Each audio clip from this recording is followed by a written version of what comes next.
Coursing through Washington, D.C.'s historic avenues and arteries reside the marbled icons of a proud nation.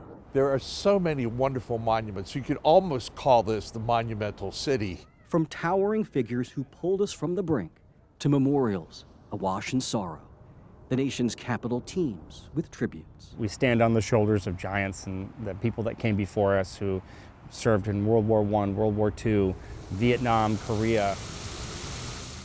But there's only one place in America just blocks off the National Mall where every single day we commemorate the veteran past and present with a famed call. This is the National World War I Memorial. It officially opened in April of 2021. America's entrance into the horrors of trench warfare helped turn the tide for the Allies during what many hoped would be the first and the last World War. Millions of Americans served. More than 116,000 perished to slow a reign of terror sweeping across Europe. The bravery that these individuals have had is so important and very inspiring, and it's just such an honor to be able to play for them. And to now honor the fallen, musicians like Sergeant Christopher Watkins play taps at the close of day. It has become our national call of farewell. Yari Villanueva runs the Doughboy Foundation, the nonprofit coordinating this program. Each day at 5 p.m., there's a unique ceremony that happens here at the memorial. A bugler dressed in a World War I uniform sounds the 24 notes of taps, that very familiar bugle call that is known to every service member who've ever donned a uniform.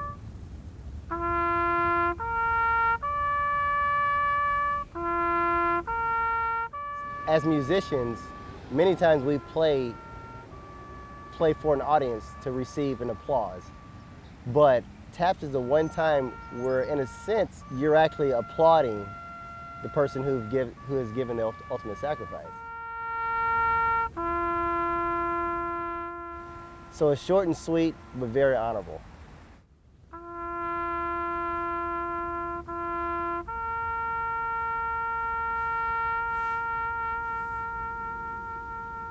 It was very touching, very emotional, very, it connects. I know I've had people who've passed, who've died, so, taps is extremely important. Yeah. So thank you for, being out here every night. In fact, the Doughboy Foundation has recorded every single performance, and they haven't missed a day since starting this call of gratitude in May of 2021. I can't think of a better way to kind of serve my community than to do something like this. On February 19th, the memorial's operations manager, Kevin Paul, had the honor of playing on day 1,000. Under the stars and stripes that flies on this flagpole, a bugler sounds that 24 notes. Everything comes to a stop. People stop and listen to it, and they, in their own way, pay tribute.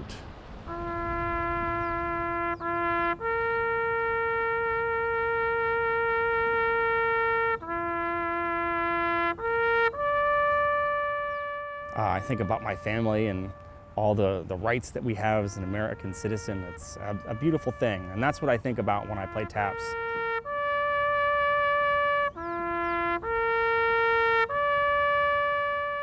World War I was once called the war to end all wars.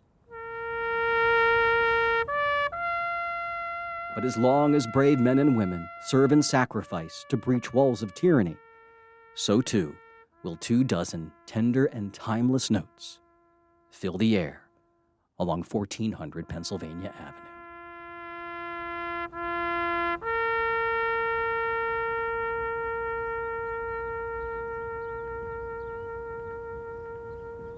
For 60 seconds, it will be the most important job a bugler has in the military. I'm Jay Korf for 7 News.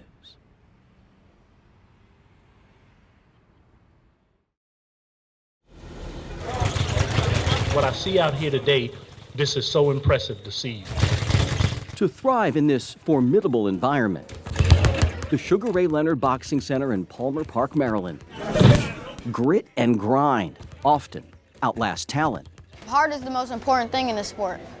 The tools of this trade, the bag, gloves, and the willingness to endure, are meaningless if one cannot stay upright. Normally when you first start, boxing shoes is one of the first things you want to think about.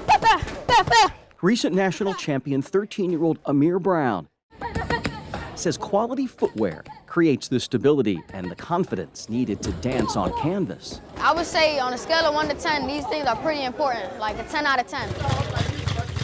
But in this gym, like the under-resourced community beyond these walls, there are athletes who cannot afford boxing boots at all. I appreciate you both coming here and trying to make a positive change.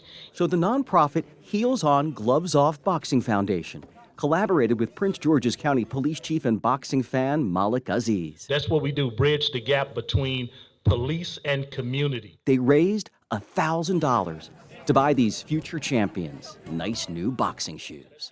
Let's get some shoes out.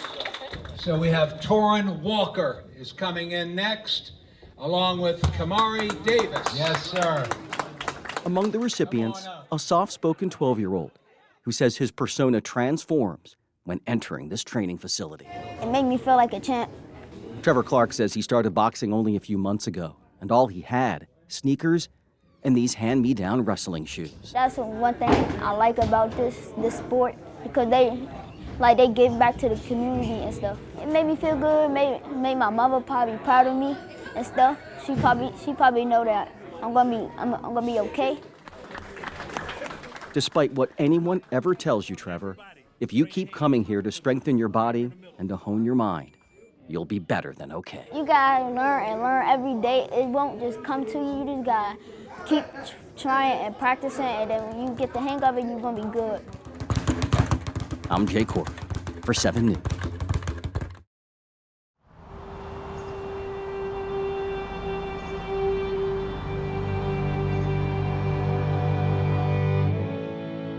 For most of the 20th century, the prison in Lorton, Virginia housed thieves, crooks, and con men until shuttering for good.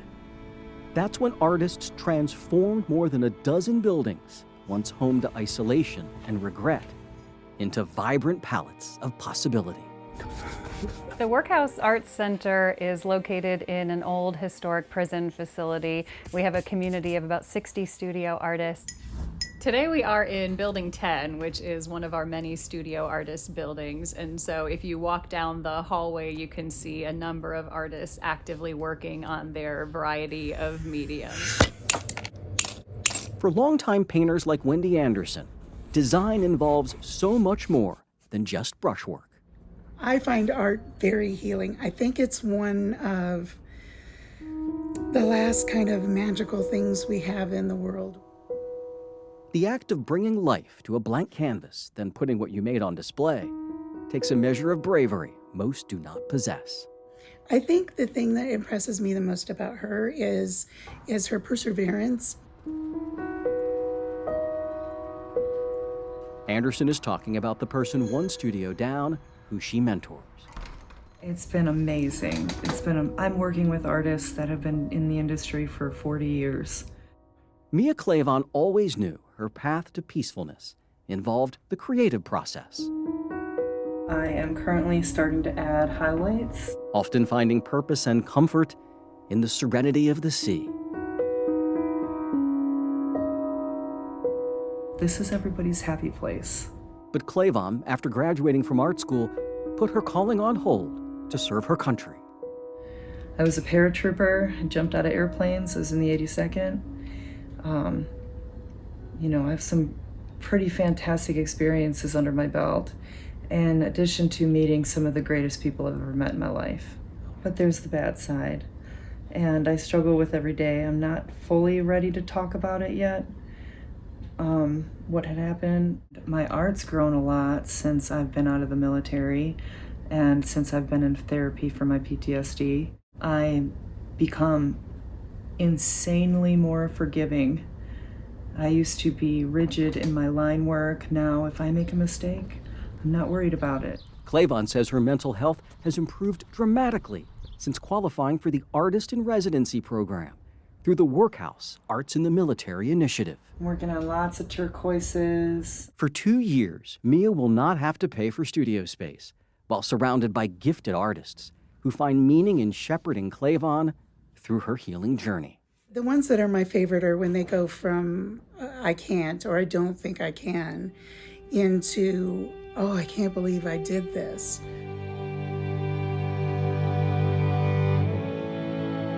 If this prison's remarkable metamorphosis from brutality to beauty teaches us anything about the power of rehabilitation, it's that we too can climb out of the deepest and darkest of holes when guided by so much light. It took me a long time to get where I am today. And I'm still not 100%. If I can be 10% better tomorrow, that's 10% better. That's a big deal. I'm Jay Korf for 7 News.